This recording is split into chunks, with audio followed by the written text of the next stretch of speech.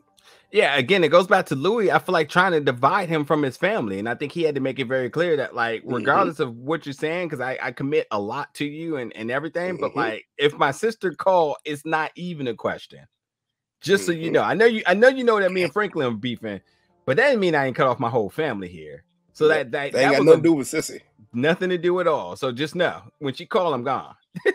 Exactly. So it goes back to me saying that, like, Louie is almost playing like puppet master to Jerome. She's not actually running the business with Jerome. She's running the business. Yeah. She is, and that's her whole approach, was to be the person, the number uno. So yeah, that's solidified, right? Hey man, she the Diddy of this. She like, look here, 112. Y'all sit on the side and make my money. Next up was Veronique. As she gets back, tell Franklin all accounts are set up, and this is where she has a conversation with Franklin about him needing to make things right with her family, because if he doesn't, it's her view of him viewing his own family this way kind of points a picture of her head, possibly the way he's going to view her moving forward. So again, that was just important bringing up again, her wanting to get right with the family. But next up is Franklin meeting with Kane. I think we talked about it. I don't think it's anything else to have a conversation. Yeah, nope. Franklin thought it would go one way, and Kane is letting them know, like, hey, there's no getting out of this. You done told me they did this, they gotta die. Like, there's no other way around this. I think the only thing that we see in this scene is Franklin now going over the consequences of his actions, and him realizing, like, kinda it's gonna be hard to recover from this, because I kind of set him up to kill my family. Yeah, 1,000%. Yeah. To your logic of Franklin being very what's the word you use? I'm drawing a blank here. Unhinged. Unhinged. Reckless. Yeah. Reckless. Thank you. That's the word. Thank you. There you go. He liked the game when the game blew reckless up. Is not the word. With June Unit. Like, right. You know.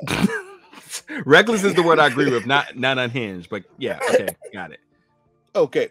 Next up was Gustavo, as he takes the DEA through the tunnels, and at the point in time he gets the call from Teddy, and paranoid. He's absolutely paranoid. And my man don't know how to act. He is scared to me. And granted, we haven't talked about it, but because of the hospital situation, he said y'all need to take care of that. And they reassured that it wouldn't be an issue, but he's like, I don't like.